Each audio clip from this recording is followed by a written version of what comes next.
Every year since 1989, the Library of Congress has selected 25 films to add to the National Film Registry. The criteria? The films must be culturally, historically, or aesthetically significant. Each week on You're Missing Out, we take a look at one of these films to try and get to the heart of why they were selected and why they still matter. This week, film critic and author Alonso Duralde is here for 1930s Morocco. Our guest today is a film critic, podcaster, and the author of Hollywood Pride. Alonso Duralde joins us today to talk about Morocco. Alonso, thank you so much for joining us. Thank you so much for having me. Welcome, welcome, welcome. You know, Glad to be here. Every once in a while, we get someone on this show that when I post in the group chat and said, oh, they agreed to come on, the reaction I get is just bafflement and delight. And you are certainly amongst that. That was, I believe, my co-host Tom's response in the group chat was, get the blank out of here. So, you know. I greatly appreciate that. But I mean, I think if you do a little Googling, you'll find I will go on any podcast anywhere that will have me. And certainly one with as cool of a focus as this one. How can I say no? Well, thank you. That's very kind. And I think this is doubly cool because I have Hollywood Pride, as I mentioned to you before we started recording. It's now available for folks, not just in physical book form and ebook form, but also in audiobook form. So if folks enjoy hearing you on this and they want to hear, I believe, 8 or 9 hours more of your Yes. talking, going through the history of queer cinema, you know, they can absolutely do that. And I've been thoroughly enjoying this Oh, audio thank book, you. so I'm so glad. I do not narrate the pictures though, so I will say, you know, at some point, grab one of the other two if you're also an audiobook person, because the layout of this thing is gorgeous, and I can say that because I had nothing to do with it. So before we get into Morocco specifically, because obviously this is a case where sometimes, you know, folks have a particular film they want. I reached out to you specifically about Morocco, partly because Marlene in Morocco gets kind of center stage on the cover of this extraordinarily comprehensive book. So it sort of felt like a perfect pairing. But just before we get into Morocco specifically, why don't you could you talk a little bit about Hollywood Pride, kind of the book and what the process was like for you in kind of putting this book together? Sure. So the book itself is a history of queer Hollywood, both on screen and off. So it's a look at the movies, the characters, the stories on the screen that have sort of shaped a queer narrative coming out of the studios for the most part, but also some indie film and international film as well. But it's also about the artists, the many LGBTQ plus filmmakers and actors and writers and producers and costumers and hairdressers, you name it, who really have gone into creating the cinema as we know it. And the book was actually brought to me by Running Press. They have been putting out the TCM books, and they had previously done a Hollywood Black, which was Donald Bogle's look at the history of Black Hollywood, both on screen and off, followed by Luis Reyes's Viva Hollywood, which is about the Hispanic Latine experience. And so now this is the queer look at that same film history. And I was thrilled that they brought it to me, and more thrilled that they accepted my proposal. It's I mentioned it up top, but it's a terrific book. And the truth is, I think for a lot of people, and not in a salacious way, but for a lot of people, everybody who picks up this book is probably going to come across at least one name in there that they had not anticipated, that they maybe had not heard things about or anything like that. I mean, I'll speak for myself. When you were discussing Cesar Romero, I remember just kind of going, oh, you know, I had not come across that before. I think that's, you know. And sorry, you're saying? Yeah, it is the thing of, you know, on the one hand, I think there is in some, you know, quarters this idea of like, oh, why are you dragging these people's name through the mud, and what slander, you know, to suggest that they would be anything less than 100% rip roaring heterosexual. But I think there's also been a real historical erasure at play for various political and religious reasons to pretend that no artist who matters could possibly be part of the LGBTQ plus community. And so I find very often setting the history right is the job that falls upon queer scholars and historians, and sort of naming the names and saying, yes, this person was one of us, and you love their work, and our saying this is in no way trying to be like, you should now think less of this person. It should just be, here's the full story about this person that maybe you didn't consider. Well, And to be fair to Mike's assumption, when you hear the story about Cesar Romero not wanting to shave his mustache on the Batman show, that's like that sounds like a pretty straight guy. That sounds like something I would do. That's the reason why I only have like 3 Halloween costume choices, because I do not want to do anything with this. So I'm like, I could be Kratos, or I could be Otis from the Devil's Rejects, or nothing else. And Henry Cavill keeping that proud tradition going. So obviously it's an ongoing thing. Yes. I think another terrific thing you do in the book is there's also this thing, and you mentioned it in the introduction to the book very heavily, like not trying to necessarily always box some of these older Hollywood figures into our sort of contemporary terminology. Certainly, yeah. I think that's so important. Yeah, I mean, I think to this day, like when I remember, I'm old, so I've been around here for a while.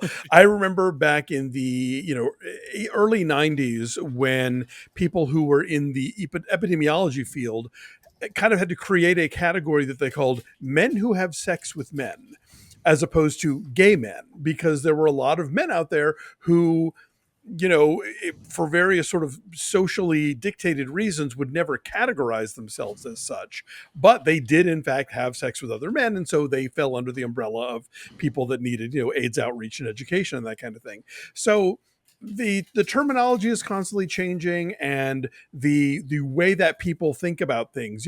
I think history is riddled with, oh yes, my spinster aunt who never married anyone but lived with the same woman for 40 years, and so we can't filter everything through a 21st century sensibility. And so we are left to kind of put together the pieces based on testimony from people who knew the people in question, or themselves, in a late in life memoir or interview, and there are some cases in which I kind of come out and say, look, there's a lot of evidence in all directions, and we'll probably never know because everyone's dead now. So we just have to kind of, what does endure is the record of the work, is the art, and so I think that's, at the end of all of this, the most important part of the contributions that all of these people made.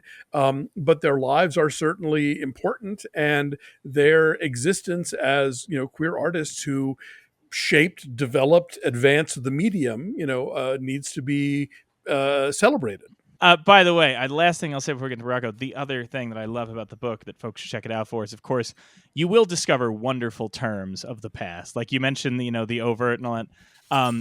The one that sticks out in my mind is a description of a brothel as cuddles for cash cuties. Yes. I say bring it back. I think we're going to go into the past. I feel like that's just fun at this point. There's honestly a good chance in a drunken stupor one time at a bar, I've probably said, "Hey, who wants to go get some cuddles with the cuties for cash?" And everyone just looked at me like, "Is Tom having a stroke?" It's just, nope, it's just my 11th one. If TMZ had the same adeptness of purple prose that Confidential magazine once had, I think we'd all be better for it, frankly. I blame our schools. I blame everything. So part of the reason that we're talking about this is that some people, and you, Alonso, are one of them. Some people have suggested that the motion picture Morocco has some queer undertones that you can spot if you look carefully from the time code 000 all the way through to 91. This movie has queer overtones you can see from space. It's so funny to think about this film, and then we'll talk about the registry. But I thought about it when I was rewatching it ahead of this podcast that, in the 30s, this film came out, and then the code comes along shortly thereafter, heavily enforced. Yeah. And in like the 40s, 50s, even through to like the 90s, you maybe had some people, some parents, some old movie fans tugging their collar and going, it's a great story about the French Foreign Legion, but it's got some of that, gay stuff. And now when we talk about the film, we go, it's a great gay film, but oh boy, does it have the French Foreign Legion. It's funny how that shifted, where you're just like, oh god, yeah, yo, what? Gary Cooper's like, I'm going to keep going. No, you shouldn't. Go home. Yeah, Don't. Maybe not. What if not? It's only going to be bad. You're only going to like Algiers or later Rhodesia. Don't do these things. But before we talk about what we thought of the film and what we see in the film, let's talk about what the Library of Congress saw in the film when they inducted it. Here's what the National Film Registry had to say about Morocco.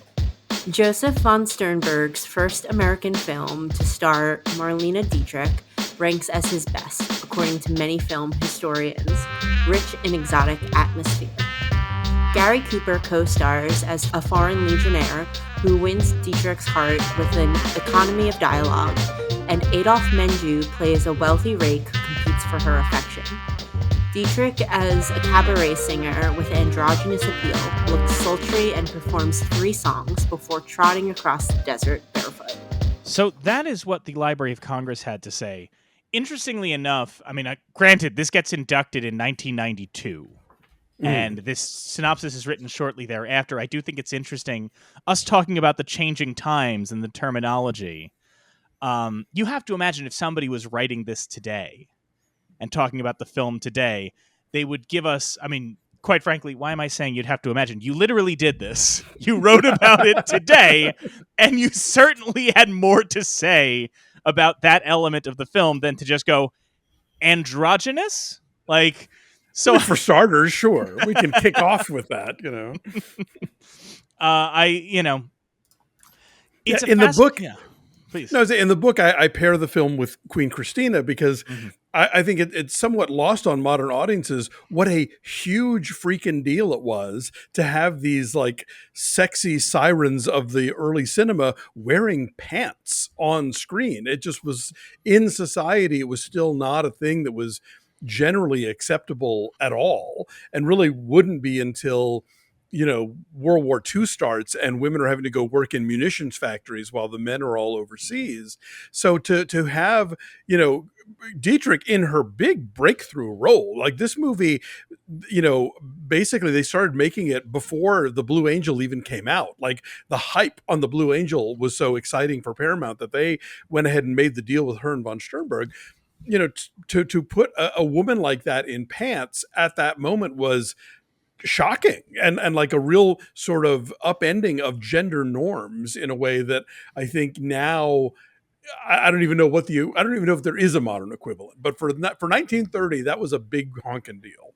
I think the modern equivalent is when Joaquin Phoenix dresses up like the Joker, because the Joker is our culture, because I don't know if you know this, we live in a society. Well, I'll tell you, I'll say that Vera Drew and the People's Joker maybe is the modern equivalent of that in terms of completely upending. That is true. That is true. I make a joke and I somehow managed to actually land a point. To kind of like what we're kind of like talking about here, I guess as the I guess I'll just say the straightest one in the group.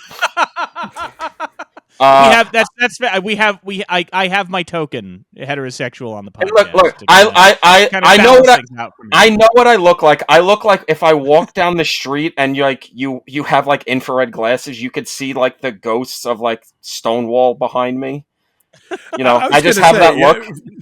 If you were leaning into the beard tattoo thing as a not gay look, I had some news for you. But I also get that a lot. I do get that a lot. When we were in college, I used to joke to Tom because I would be going out to places and I would tell him, I'm like, Tom, I promise you, I could take you to a bar on Father's Day and you would never pay for a drink the entire night. You would just, all you'd have to do is look disapprovingly of the ball and look disapprovingly and say, "Is the football game on?" And everybody in the room would be like, "Oh, well, hang on." Well, somehow I looked less like this back then, so I've evolved into this, and now I just on instinct say, "Is football on? Can I watch baseball, please?" But no. So I was actually saying to Mike before we recorded that I didn't I tend to always come into these things having watched them a few times with some ideas, but I kind of figure out how I'm talking about them as we go. That's kind of my thing. I kind of the jazz freeform guy of the group. But like just right off the bat, like I knew her in the suit and kissing that woman at the table in her opening little, routine was obviously must have been a big thing for like the gay community at the time, and still now if you show it to anybody, a movie before 2010, if they can even handle it.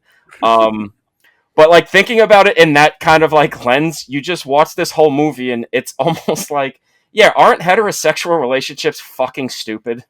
Because this goddamn woman, who is like a burlesque queen, basically, has to like falls in love with this probably murderer who is hiding out in the French Foreign Legion because he's not a good guy, and she has to run off into the desert to follow him because she just loves him too much. It's like, oh, God, the straights, they're not okay.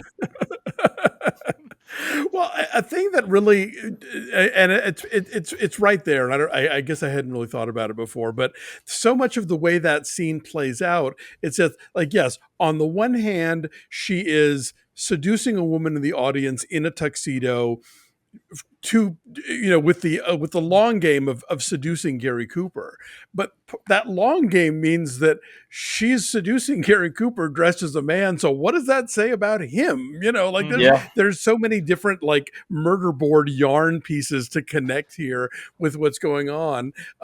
Also the fact that like when she kisses the flower and throws it to Gary Cooper and everybody's like ooh about it, I did not. It was watching it again this time made me realize that exact moment is quoted in Victor Victoria. 50 years later, Julie Andrews does the exact same thing. She kisses the carnation lapel and tosses it to James Garner, and everybody's like, "Ooh," So, but in the latter film, like people genuinely think she is a man. So it's even more like saucy. It's so interesting too. You mentioned the Gary Cooper element and him falling from his man. It did strike me, and I think it's this one, and then there's the is it Designed for Living, right? I believe where it's where he's in the menage. Yeah, and in all of those, Gary Cooper, a guy who when I grew up, like my first exposure to Gary Cooper was my dad showing me High Noon, right? Mm-hmm. And the impression, there's the Tony Soprano line, like, what happened to Gary Cooper? Like, Gary Cooper is the epitome of, like, masculine man.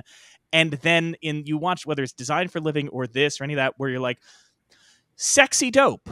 That was kind of his lane. It's like Cary Grant and She Done Him Wrong. It's just like, right. Sexy boy toy dope. And if we're going to talk about androgyny, like, baby Gary Cooper is real pretty. Yeah. And, apparently, like, also, he and actor Anderson Lawler had a very well alleged affair themselves. So even though on the set of this film, apparently he was dating Lupe Velez and she would come around a lot because he was being ignored by Dietrich and von Sternberg, who were themselves engaged in an affair at the moment.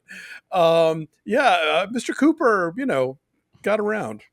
Yeah, it's so, and I will also say, you mentioned the Victor Victoria homage. That is a thing that struck me watching this is, all I could think watching this is this movie comes out in the early 30s, and Marlene Dietrich perfected being a drag king so much that decades later, you're still like, that's the high watermark everybody's chasing, right? That's still kind of like, you watch it now and you're like, that's what everybody's trying to do. That's it.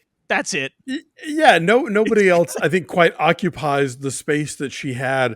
And it's like, she does 3 songs in this movie, and she's not a singer who's great because she's a great singer, but man, is she a performer. You know what I mean? Well, and so like, I would have loved to have seen like her 60s nightclub act when her accompanist was Burt Bacharach, because I'm sure she was even less of a vocalist by that point, but even more of a, like, knew how to work the room and be a showman, Well, that's the thing. I texted it to Mike, and it's not really this movie's fault. It's just one of those things that happens with movies.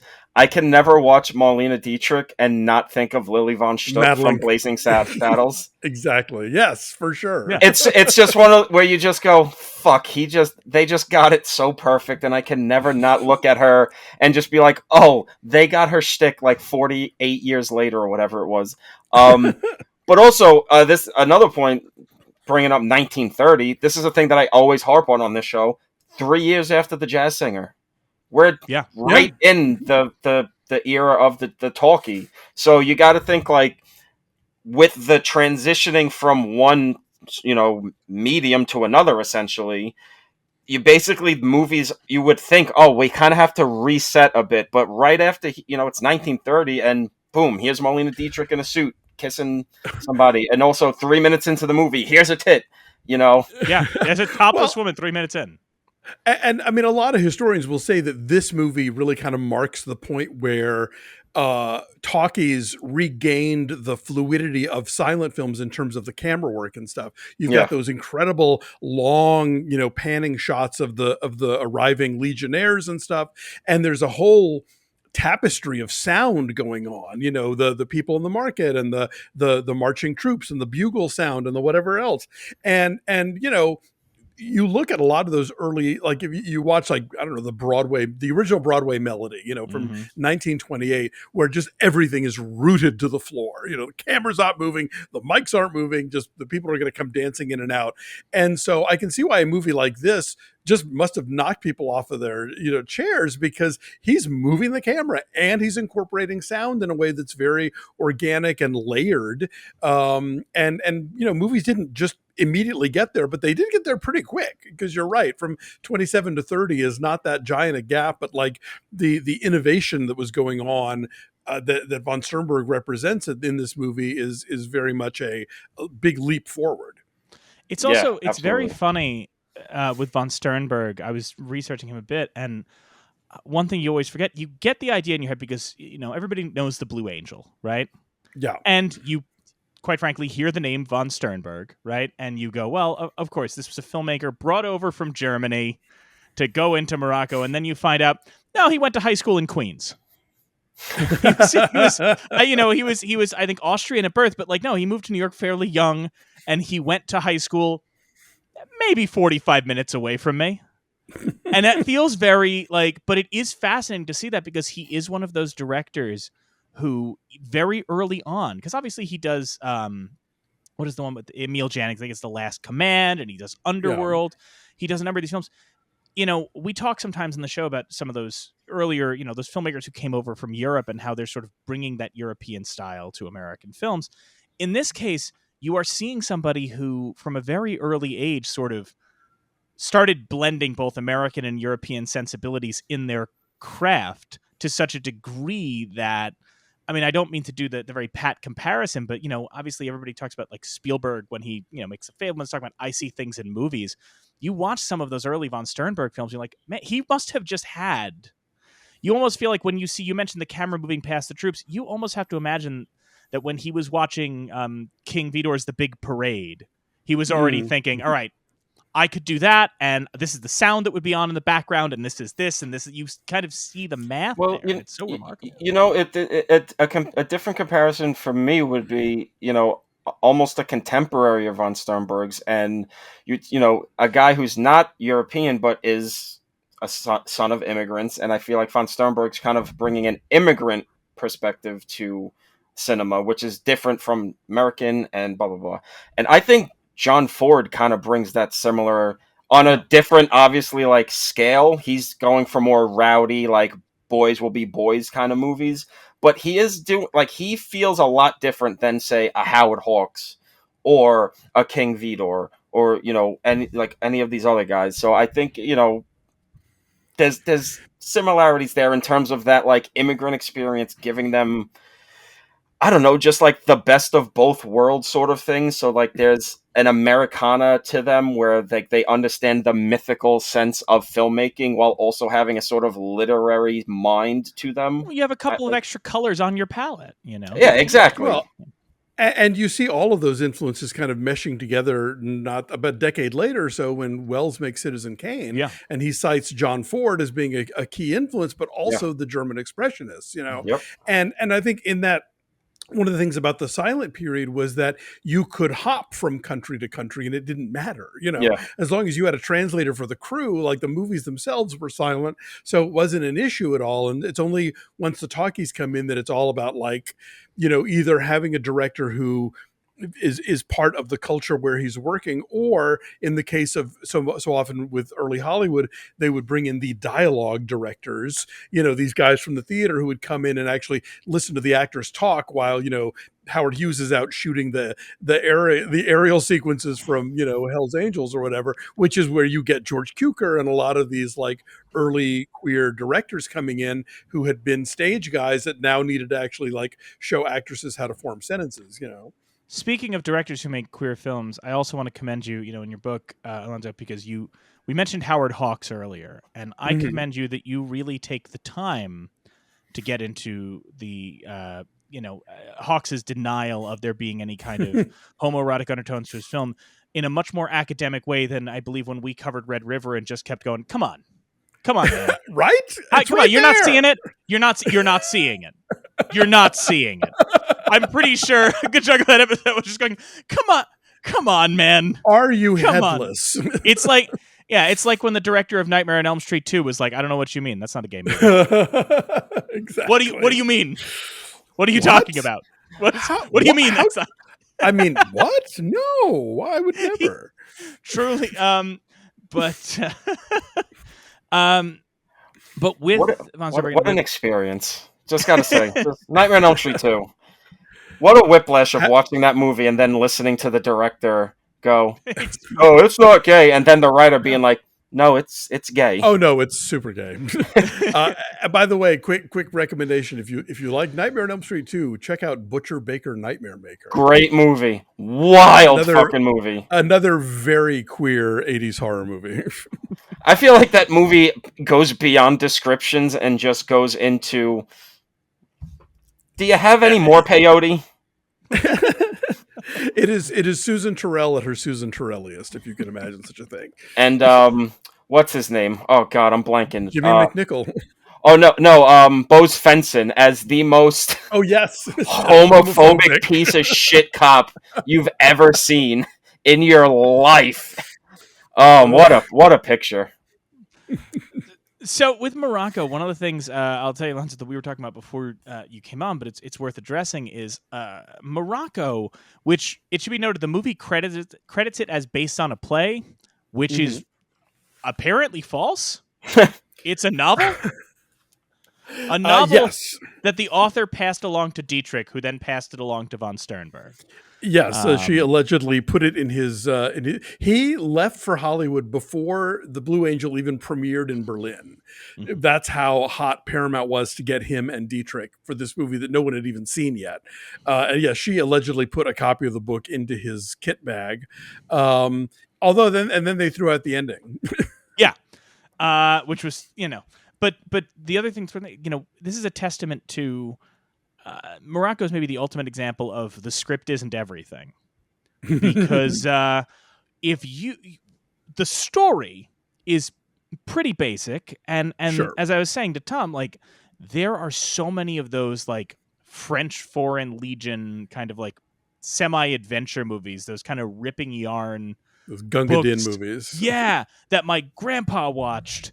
And 90% of them are just kind of tedious. And this could have very easily been one of those.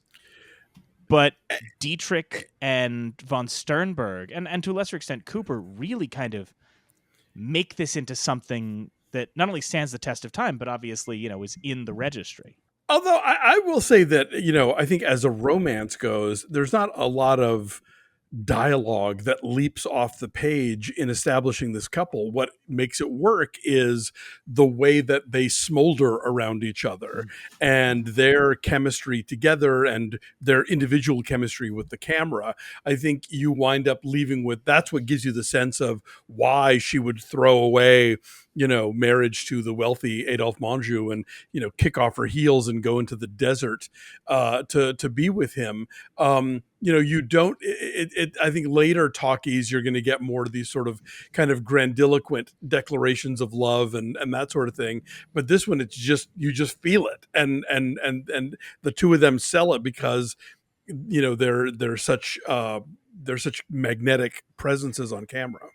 And we talk a lot about on the show going through the registry the way we do. We're seeing a lot of what we call Rosetta Stone movies that have influenced so much that they almost lose their power when you go Right. back and watch them. And I won't say necessarily that this lost its power, because I did find it enjoyable. But like Mike said, the script isn't really the thing. It's about all of the other stuff that makes up a movie, the acting, the directing, what for. But it really does, like, you kind of, once the movie ends, or honestly, even like halfway through the movie, once you kind of get a sense of where the movie's going, and then by the end, where you realize it's not doing the typical Hollywood thing, it's kind of a more melancholic ending than I think people would have expected. This is kind of like the first of the, like you could definitely see like Douglas Sirk movies in this. You could Sure. Yeah. see like this is a movie about people that are kind of, on the outside of normative society, again, bringing up but like they're outcasts. He seems to be probably a criminal. Something must have been going on with her to get her out of Europe and doing shows in fucking Morocco of all places. And they have this chemistry that's almost a little dangerous.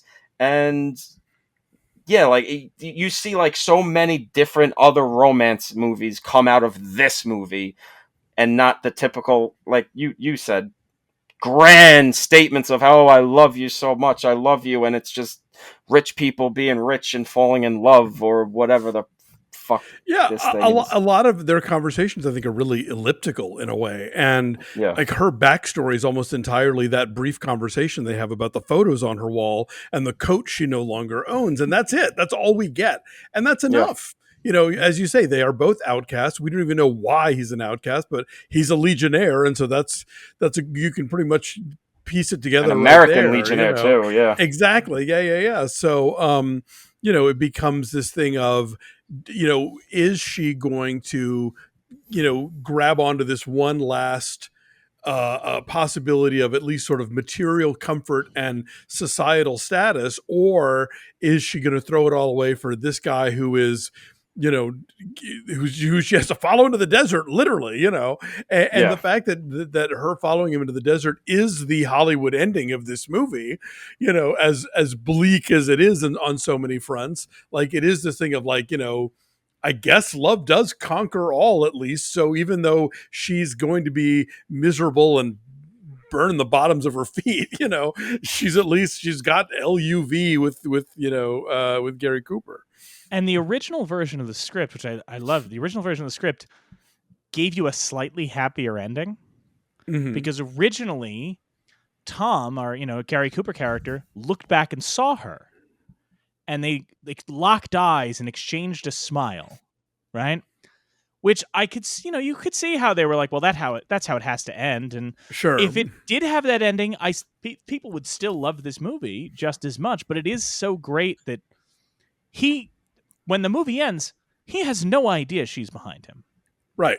He's still marching forward, and we just don't know how that resolves itself, other than she's decided to pursue this thing that she kind of, I don't want to say she spoke down to earlier in the film, when she describes like, well, which basically has a speech about, we women have a foreign legion. We have no uniforms, no flags, no medals, but we're brave. And she says that early on, just describing like, well, we women, but now she ends that film actually a part of that right. Because, because if you're a man and you are part of, there's scandal or ruin or, crime, like you can always run off and join the Foreign Legion. But women are given nothing in society. Like, you either are at the top of the heap, or at least you are a respectable, sort of wife and mother, or, like there's not even a word for it that we use in polite society for this kind of woman. And she has the opportunity to lift herself from that status and doesn't. And that's everything we need to know about how deeply committed she is to this relationship with this guy who is in the Foreign Legion. Well, there's like, if this movie was remade today or whatever, there's the screenwriting 101 version of an ending of this movie that's not a happy ending, but is built off of everything that comes before it, where like earlier in the movie, the guy says, oh, sometimes they catch up to their men and sometimes they're already dead. And you feel like, oh, that's, a movie made today, they might end it on that note of she threw it all away, and that guy didn't even know she was following. She was following him, and he's dead. And you're just like, oh my god. So it's kind of better to just leave it on that kind of hopeful ending. Yeah, kind of hopeful. The idea is nice. Well, but that's kind of the economy of storytelling in this with what von Sternberg does. Another thing that struck me and watching the film is the fact that, we always say this thing like another filmmaker would do actually, but truly, anybody else would go with the shortcut of, if we want to convey how much Amy Jolly stands out, let's show the previous cabaret performer and let's show them kind of be lackluster. And then Amy Jolly will come out and do her performance. Von Sternberg tells you how great she is just by close-ups on the faces of the audience. He just gives you close-ups on Cooper's face and other faces and has them all make a face of, oh, this is different. And you don't have to have seen any other performance in that place to know that this is different. And that's such a smart little economical move. Well, again, like they're booing this woman who appears in pants because they're here to see, the gams on the sexy nightclub entertainer, and the fact that she has them in the palm of her hand within a verse of her song. That tells you even this crowd is now like wowed by this woman who is not giving the audience what they immediately think they want from her.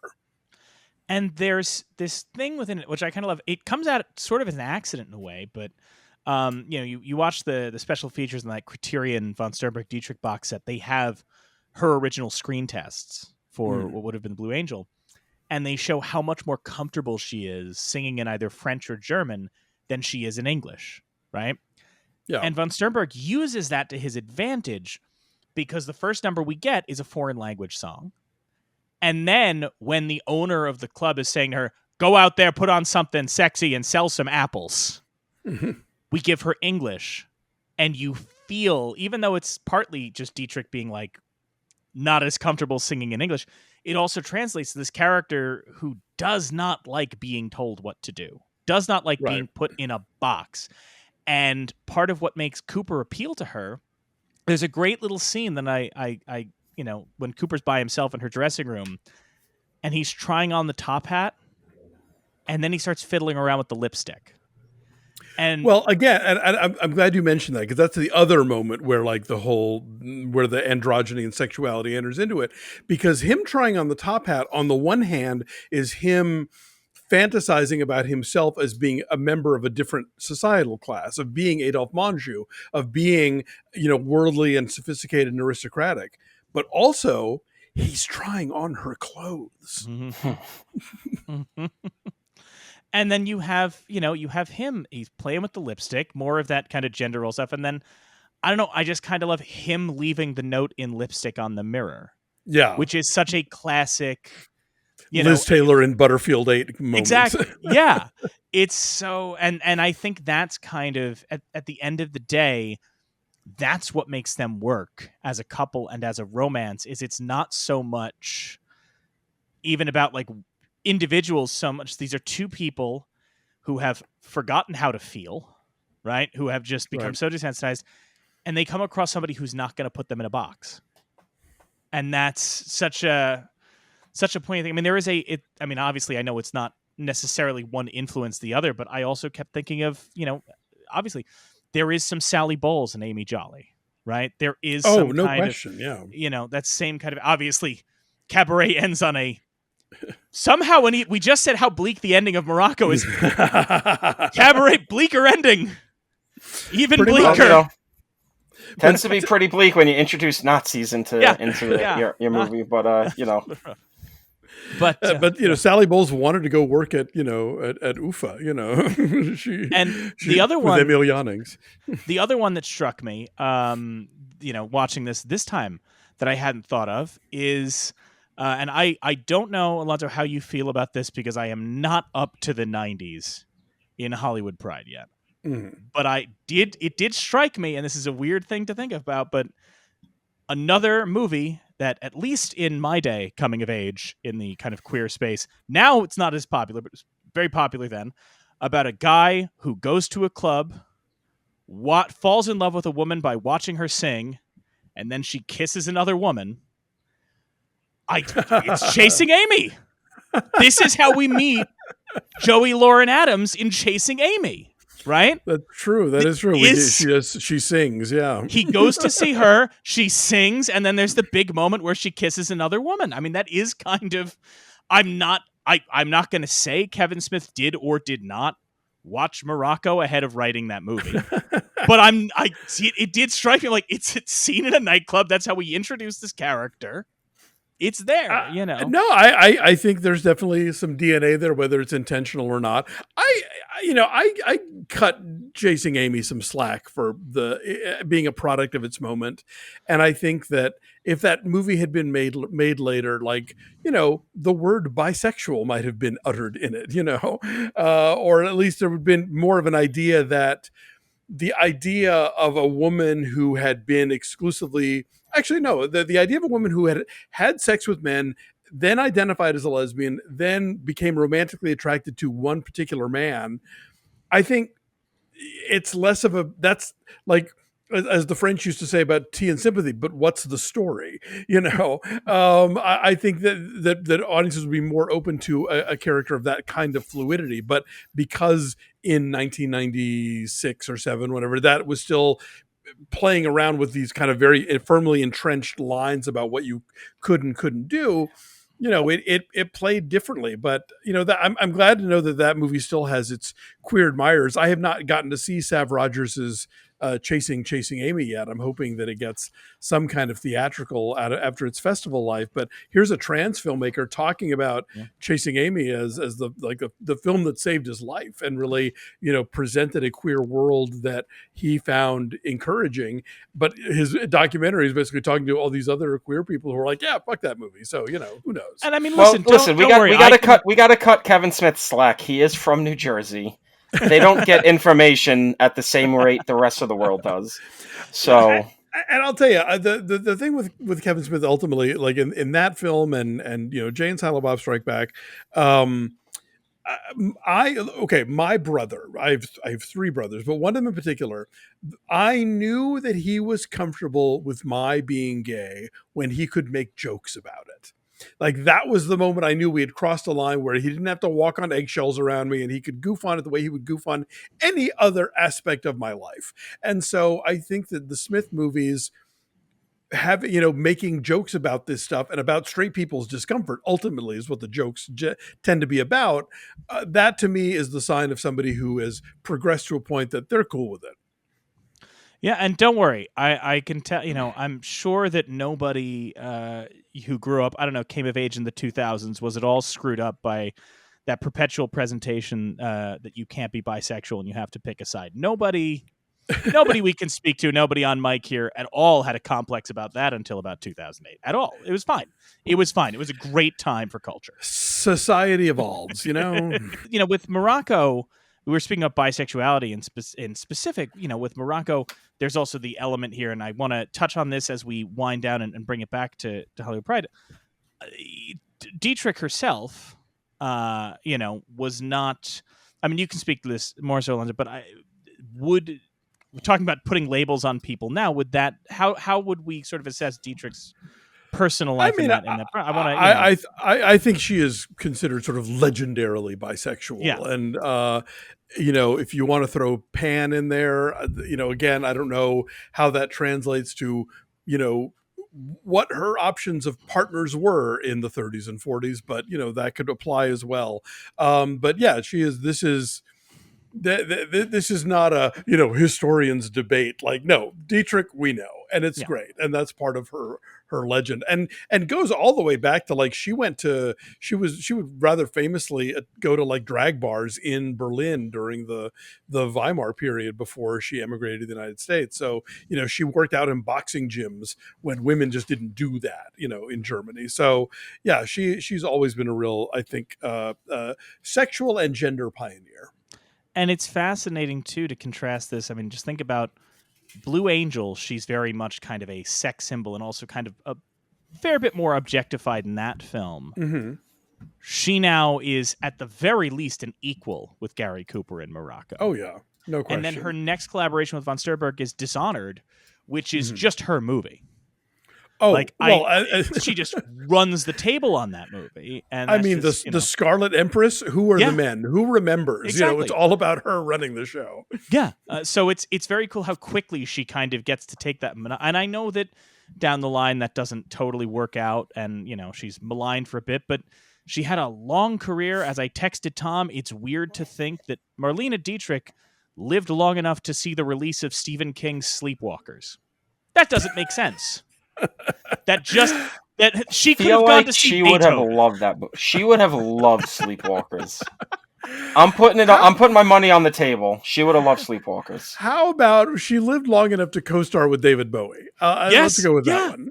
Yeah, I did. I only discovered that film researching for this movie. I had no idea that existed. I think in part because Bowie was like, I don't want to talk about this.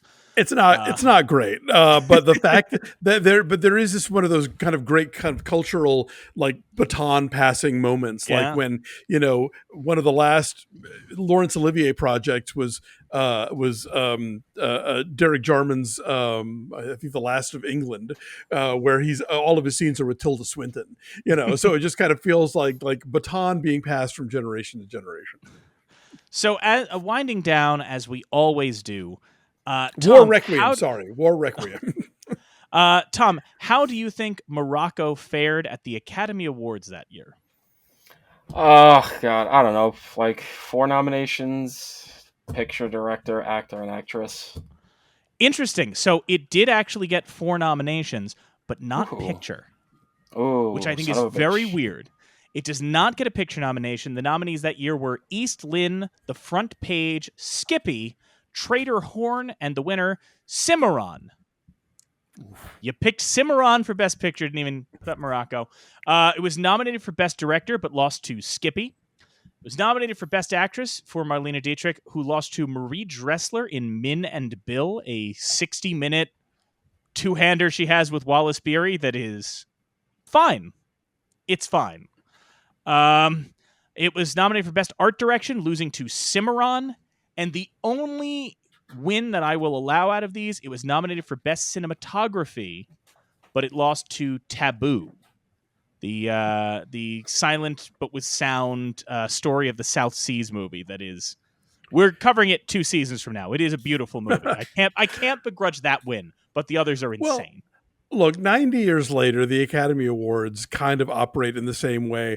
Marie Dressler was a beloved veteran at that point. Dietrich was the newbie, and so very often it's a thing of like, Dietrich, she'll have her chance later, and I guess never did win one. But but there is that thing of, and not to mention all the like.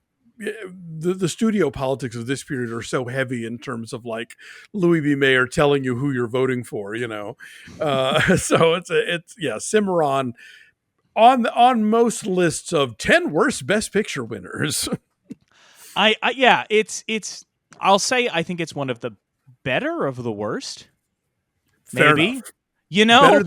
Better than Greatest Show on Earth and Crash. and Broadway Book. And the aforementioned The Broadway Melody. And The Broadway Melody, yes. Hey, if you ever wanted to watch a Best Picture winner that's mostly people going, hello, why don't we do another song? I got news for you. There is one. It's a whole goddamn movie. Alonso, but without it, we don't have the Freed unit, Sure. Alonso, thank you so much for coming on the show. Thank you. This has been a treat. You are certainly welcome back anytime. I'll let you know next season. Kenneth Anger's on the table, so I'm just saying. Oh, alrighty then. It took them, but it's not the one you'd think. It's weird. Like Oda Artifice gets in the 5th year, and then it took until last year to get Scorpio Rising? Yeah, Scorpio Rising. Which I remember when we got told that got in, I think I was just like, how? How did it take? What do you mean it wasn't in already? What do you mean? Hell, I'll throw you one. Flaming Creatures is still not in. Oh, man. Well, one of these That is a wild one.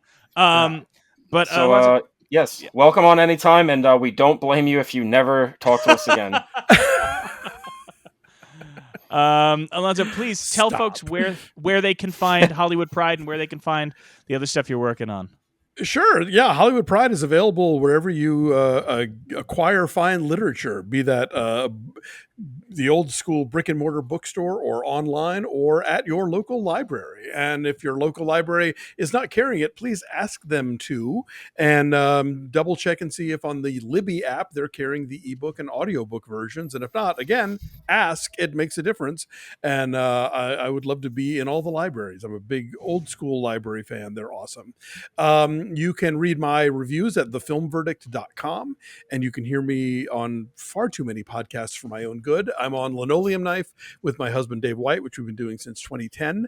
I'm on Maximum Film on the Maximum Fun Network, Breakfast All Day, which is both a YouTube program and a podcast that I do with Christy Lemire.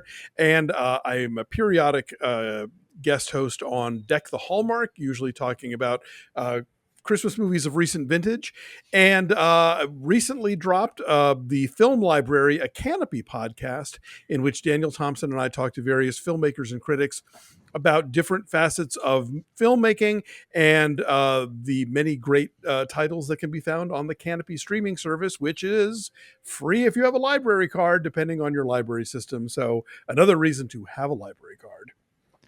And one of those films folks can watch on Canopy, because I did, The Blue Angel. So if you've gotten, if you haven't gotten your fill of Dietrich, check it out. Nice. God, you've been doing a podcast with your husband since 2010. That just sent shivers up my spine of like, imagine if I'm doing this shit with Mike in 10 more years. God. You should be Kill so me lucky, now. sir. Give me cancer now, God. I should clarify, by the way you say that, Tom. Alonso, who does not know us, Tom and I are not married. And Tom is very I much gleaned straight. that I should be from clear. context clues. No, but, I barely like him. Well, Alonso, thank you so much for joining us. Everybody else, stick around. We'll be right back with our picks for the National Film Registry. The National Film Registry isn't some fixed object, frozen in time. It's always growing, adding new titles every year. These annual selections are made by the National Film Preservation Board, with members like Martin Scorsese, Alfre Woodard, and Leonard Maltin, and representatives from organizations like the Academy, the DGA, and the AFI coming together to debate and decide. But they don't just pull titles out of thin air. They pull from the public, people like you and us, who can submit their nominations for the registry in a form on the Library of Congress's website. What we do, at the end of each episode, is have Mike and Tom pick films not yet in the registry that they feel should be, inspired by that day's topic. At the end of each season, those films will be formally submitted to the National Film Registry for consideration, on behalf of You're Missing Out. Here are today's picks. So, I was between a couple of titles for this one. There's a couple of Marlene Dietrich films that aren't in the registry that I would love to get in, and I thought that could be a link there. There's some avant-garde films that I'm a big fan of that I really thought about putting in, much to Tom's chagrin as I push for more experimental films in the registry. Oh. But I'm actually going pretty straightforward with this one. Well, maybe not straightforward, but I mentioned it in the episode. It really did strike me this time around watching Morocco that, intentionally or not, Kevin Smith used the introduction of Amy Jolly in Chasing Amy, right? That Chasing Amy introduces its romantic interest with the same thing. It's a nightclub. The girl starts singing. The guy in the audience is immediately drawn to her, and then he sees her kiss a woman. And we talked about it with Alonso on the episode. Yes, in today's modern understanding of the spectrum of sexuality, Chasing Amy is certainly an imperfect movie. You could also say the same thing for any queer film that has come prior to today. And quite frankly, all of the queer films that we're getting now that people are talking about very positively, odds are in 10 years, we'll have people going, well, I don't know about this. I don't know about that. I don't know about this, because this stuff does ever evolve. But the fact of the matter is, for its day, Chasing Amy was a hugely important film. There are also a lot of people who will argue that it is the best and most mature work that Kevin Smith has ever done as a filmmaker. Clerks is in the registry, and I think the only other one of his that I feel like is a foundational film that deserves his place, because it is an important work in the timeline of queer cinema, is Chasing Amy. Not just for the fact that it started conversations about queer people and bisexual people in relationships. I mean, we are still in the year 2024 having discourse about, quote, straight boyfriends of bisexual girlfriends at pride events. And this was something that, in a way, Smith was dealing with in 1997. It's got a great lead performance from Ben Affleck. It's got a great performance from Joey Lauren Adams.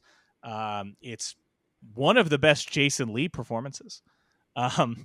It's a film of its time, but I think that especially when you're talking about representation in cinema and queer cinema, there are always going to be films of its time. The Boys in the Band is a film of its time, right? These are all films of their time. Pink Flamingos is a film of its time in its own way. Dog Day Afternoon is a film of its time in its own way. Midnight Cowboy is a film of its time of its own way. Cruising. Remember, Tom? Do you remember? I'm taking this off in a diatribe. Do you remember the fear on both of our faces during this year's registry picks when we heard Anthony say "cruisin' J-Town" and we just heard the word "cruisin" and had to kind of grab our seats, like, "Oh no, oh no!" I mean, mine was more. My reaction was more on the like, "Oh my god, this is gonna be a fucking shit show." That's the thing. We both had the reaction of like when a streaker runs out on a baseball field. Whether you're horrified or excited to see where it goes, something's happening that shouldn't be happening. Tase him. Anyway, Chasing Amy is an important film in that regard. I really go to bat for it. I know that some people don't, and it's perfectly okay. It is more than okay if people don't feel that's representative of their experience, even if they feel it sets some things back. That's all fair. Look, there's plenty of films in the registry that maybe set some things back. So they're not all about what's maybe the most progressive thing, but they are about important films for a time. And I think that's absolutely true for Chasing Amy. So 1997's Chasing Amy is my nomination to the National Film Registry. Okay, so this is going to be one of the Tom's Picks episodes of only Tom's brain could have got to this point. There is actually a connection to Mike's movie, which I wasn't really expecting there to be, but we'll get to that point. So a thing that really got me connected to this movie is the sort of kind of sleazy underbelly that this story exists in, that it shows that the French Foreign Legion is kind of a grimy little collection of shitty men that probably aren't there for the best of reasons, that will solve problems in the not most litigious ways. That she's coming from probably not the most classy environment if she's like a lounge singer from Europe in like the 20s or 30s. And then they come to Morocco, and Morocco's got its own little seedy like feel to it. And we didn't get into it in the episode, but like Gary Cooper is cuckolding another guy in his fucking platoon basically, and the guy is like, he gets nuts about it, tries to assassinate him during a fucking mission, but also earlier in the movie hit the wife of this guy who he was cheating with, is now being cuckolded by fucking oh my, oh god. And then the wife tries to get two guys to jump Gary Cooper, and he has to knife them in a back alley. But like the fact that the seediness of this world and that these two are outcasts that fit in the seedy world is what brings them together, without them ever, like Mike said in the episode, putting them into each other into boxes. So I was thinking of that element and how it's not like the happiest ending, but it is an ending where the characters do end up, you have to assume 5 minutes after the credits roll, that they are together to the bitter end. So a movie came into my mind that was a lot about that grimy, dirty sort of underworld and a relationship in reflection of that underworld. But in this case, it is about a couple going into this underworld and the seediness and the amorality that exists in this world, breaking them apart, leading to its own unbelievable ambiguous ending with questions that you can still debate and talk about to this day of who was right, who made the right choice, what is this, what is that, blah, blah, all of that stuff. And it's again, maybe just my brain as a flip side to Morocco, but the connection are the Afflecks, because I'm putting up Ben Affleck's Gone Baby Gone. I think that is a unbelievable movie. Arguably his best movie. If I'm feeling frisky, I might say The Town. If I'm on bath salts, I'm saying Live by Night. It's not a bad movie, to be honest. But Gone Baby Gone was a moment that Ben Affleck needed, and he fucking came out swinging, and he knocked the home run out of the park. Made a movie with his brother. Great cast. Casey, Michelle Monaghan, Ed Harris, Morgan Freeman, Amy Madigan. Just a fucking stellar cast. And it is that their descent into this seedy Boston underworld that they were always kind of hovering around, but it wasn't until this case that they fully dive into it, where fucking they're dealing with drug dealers and, rapists and pedophiles, and, Casey Affleck executes a pedophile at one point. And then that ending, which is what finally breaks them apart, because the ambiguity of the situation at hand, I won't spoil it for anybody that's seen it, but there is a question that the movie ends on, which is, did Casey Affleck do the right thing? And I think it's, it comes from the source material, but Ben could have really fucked it up. He could have gone for a simpler ending, a Hollywood ending, what have you. But he sticks with it. It's got the feel you of the grimy underworld. It's you buy the relationship of Casey and Michelle as this couple that's been around for a while, and they work together, and you totally believe the fissures in their relationship as the story progresses until the ultimate moment of what do we do now. And also I just think, Ben's one of the iconic stars of his era, one of the best directors of his actors turned directors of his era. I hate to be a jerk about it, but other than like Good Will Hunting, I don't know if many of his acting roles are really going to get into the registry.